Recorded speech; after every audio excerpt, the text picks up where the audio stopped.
大家好，你哋聽下呢啲係咩聲？我哋今日會跟住呢啲聲去返一日工，大家估唔估到係咩工作呢？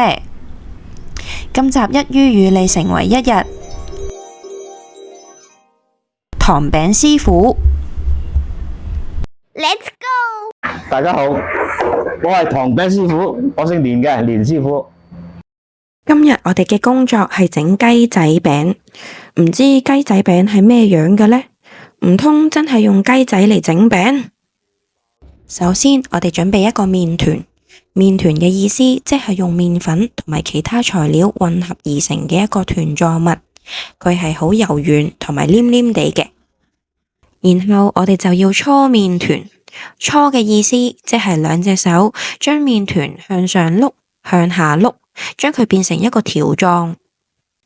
然後我哋將個麵團捏成一粒粒。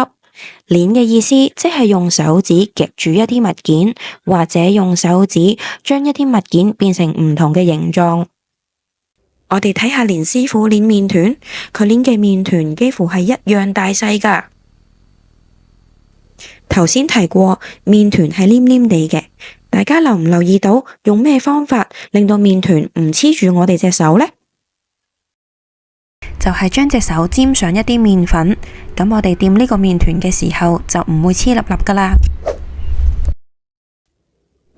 隻手沾上一啲麵粉之後，我哋用手掌將麵團壓扁佢，整齊咁樣放喺烤盤上面。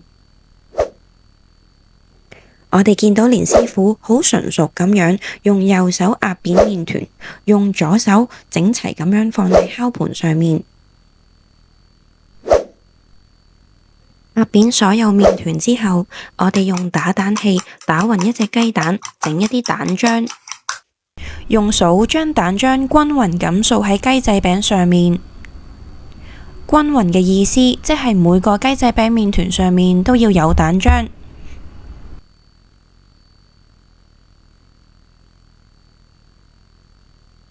吹乾下佢，掃第二浸咧，再入爐咧，嗰啲餅就會靚啲啦。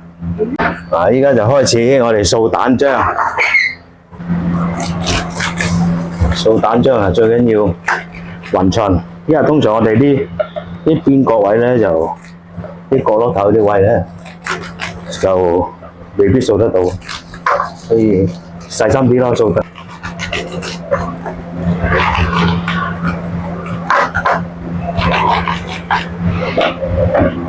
依家掃完蛋漿之後就可以放入焗爐焗啦。我哋要定時將烤盤轉換位置。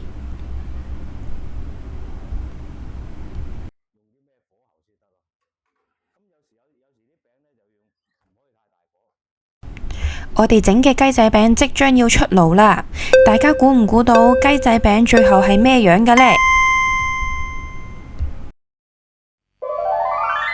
新鮮出爐嘅雞仔餅同大家未整之前想象中嘅樣一唔一樣呢？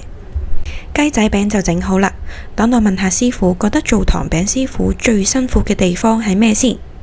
辛苦時間長咯，就算好似做皮蛋酥咧，你搓咗啲粉，你唔係即刻做得噶嘛，要等一陣等佢鬆咗先至可以做噶嘛。同埋你啲餡咧，因為我哋之前咧要攞綠豆粉。跟住啲油啊，同埋一啲葱頭爆香佢啊，咁就個綠豆粉啊，就煮咗啲豆蓉咯。咁然之後就呢啲就係嗰啲紅啦，咁啊切一粒粒，咁做嗰陣時就切一粒粒入落去咯，啲紅薑。咁啊要包呢啲酥，啲酥咧就係用植物油啊。我哋以前係叫豬油嘅，咁而且豬油咧就好即係冇咁乾淨，但係依家呢啲喺加拿大嚟嗰啲豬油咧，加埋啲植物油咧，成咧就乾淨好多，好白淨，就唔會有咩味嘅。好似你後邊啲麵粉攞嚟搓，做皮蛋酥嗰陣時，搓咗啲皮之後咧，就再包一啲酥，彈開佢。好似頭先咁樣你見到我做雞仔餅咧，捲埋，咁就逐粒搣出嚟，咁就包呢啲豆蓉落去，再擺皮蛋落去。咁就變成頭先嘅皮蛋酥啦。你覺得點樣先可以做到一個出色嘅糖餅師傅啊？有耐性咯，好似你有時你啲餅做好之後咧，你掃咗蛋咧，通常我哋掃完蛋就掃2次蛋噶嘛。如果你冇耐性咧，你即刻掃第2次蛋入爐咧，嗰啲餅咧就冇咁靚，冇咁靚身嘅。啲白桃酥啊，或者江蘇餅仔咁細個嗰啲咧，就要用中火細火，即係摸透佢用咩火放乜嘢嘢。聽落做一個出色嘅糖餅師傅一啲都唔容易啊！有啲乜嘢令到你堅持做一個糖餅師傅呢？有咩堅持啊？因為我由細到大咧，我屋企以前都做呢啲噶嘛。咁如果有人想學都想教下人嘅，即係呢啲嘢失傳噶啦，用人手做冇噶啦，因為全部都用機器做嘅。師傅今日俾我哋跟佢返1日工，等我哋認識點樣親手做傳統糖餅。如果手做嘅糖餅失傳，實在太可惜啦。今集時間差唔多，下集再見。拜拜。